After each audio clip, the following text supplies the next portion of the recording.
Hello everyone, this is Aaron again with another review. Always happy to do those for you.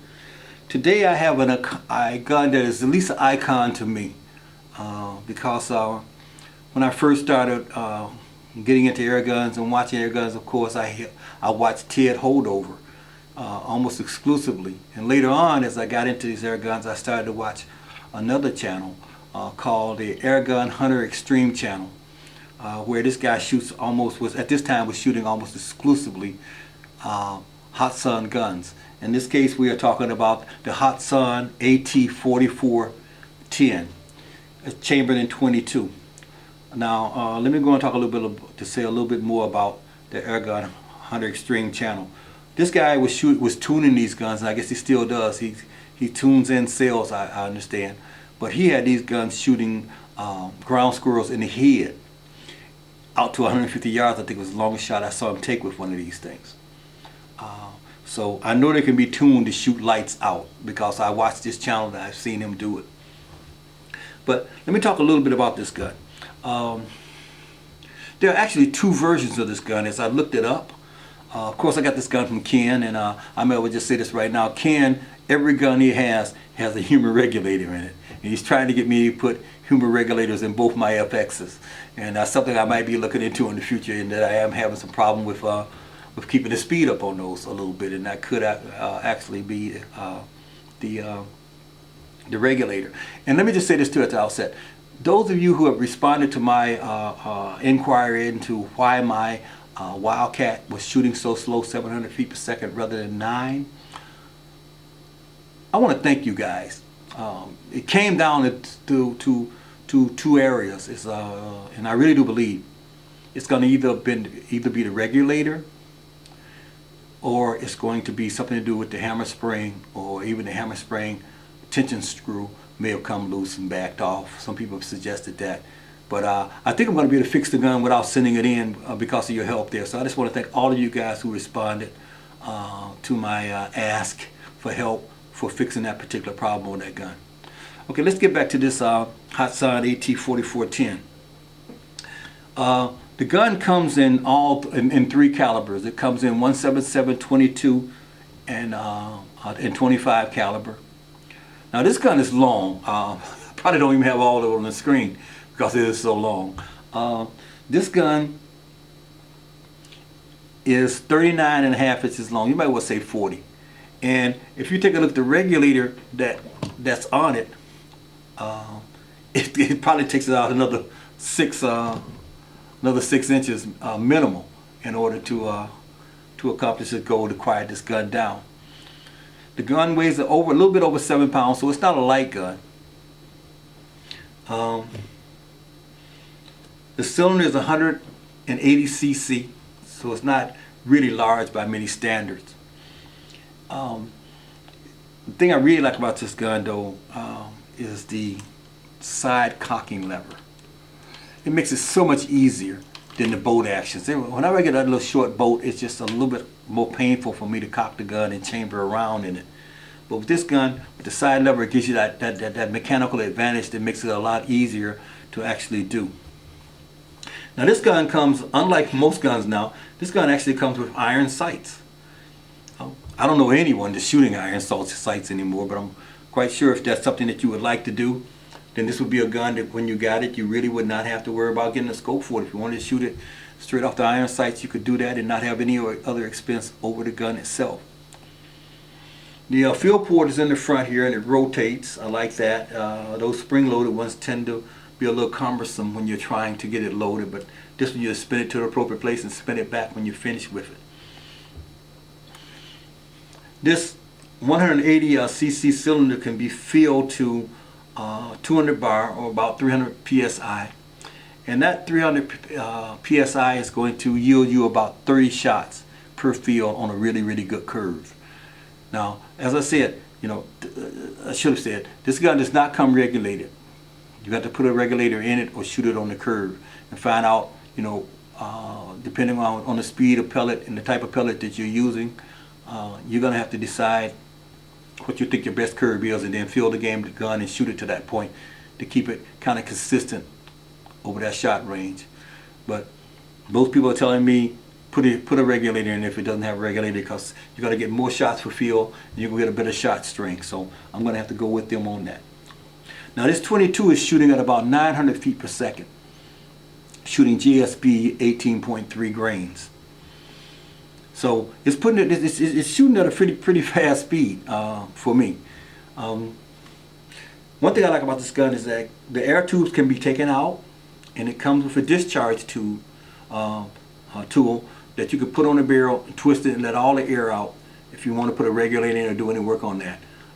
And also you could buy additional tubes, so if you're hunting, instead of taking your bottle along with you, you could take along some extra tubes and hunt with it that way. One thing I like about Hatsans is, and I do have one, the Gladius, but one thing I like about the Hatsans is all of them, no matter what gun you're shooting, or what caliber, whatever, how old the gun is or whatever, they have one field probe to fit all guns. So you never have to worry about having what probe goes with what gun when you're working with that one. It has an adjustable butt plate, as you can see here, that's curved, so when it moves, it can move up and down and be set for you there. It comes with sling attachments already on the gun, so you don't have to worry about that. You can just go ahead and sling it up with it, and it also comes with a sling, I understand. Two-stage adjustable trigger. Now I have not shot this gun at all yet, so I'm not sure how that trigger feels, so I'll try to address that after I go outside and shoot it and come back for my closing remarks. It has a raised cheek piece, but it's not adjustable, but it fits just fine in terms of my holding it up and just how it feels. It really slides into place very well. Another thing I like about this gun is that it has rails both for Picatinny or for dovetail. So no matter what mount you have, I wish more guns would do that, to give you that choice between, because on these guns here, I don't know, Picatinny does not move me that much. Dovetail works, because on these guns there is no kick, you know that. So I know on my springers, I really wish all springers should be, in my opinion, Picatinny, to keep that scope from sliding off. Because I always had powerful guns and my scope would just gradually, no matter what I had in there, would just tear it off and just start to move backward. But when you're shooting these guns, there is no recoil per se. So you really don't need to go with Picatinny. A dovetail will work out just fine. So in that regard, I think all guns could easily go with dovetail. So that's everything I can tell you about this gun. Again, it's on loan from Ken. And let me say this, and I started to say it about outset, but let me say it right now, is that I've seen this gun in two versions as I looked it up. And they're not, and maybe it's the dash, because this is the Hatsan AT44-10. They have one, a dash S, a dash this and that.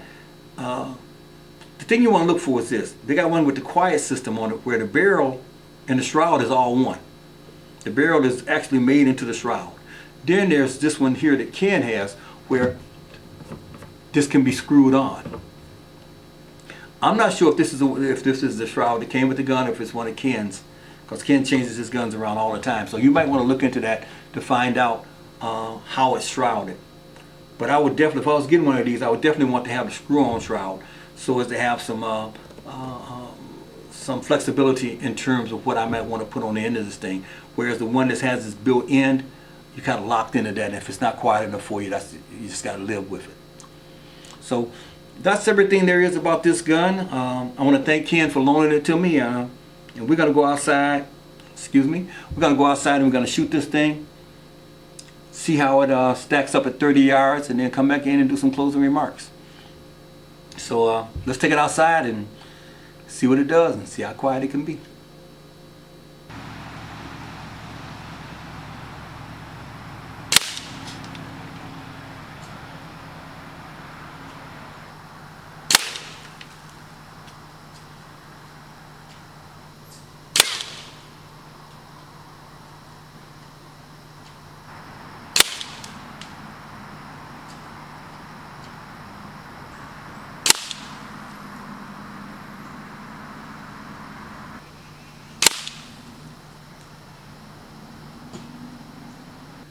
Well, again, there it is. Let me just say this about this gun. Okay, I've shot a lot of guns, but this is only among the few that I've shot where I really do believe that I could pull a pellet through a pellet. This thing is accurate.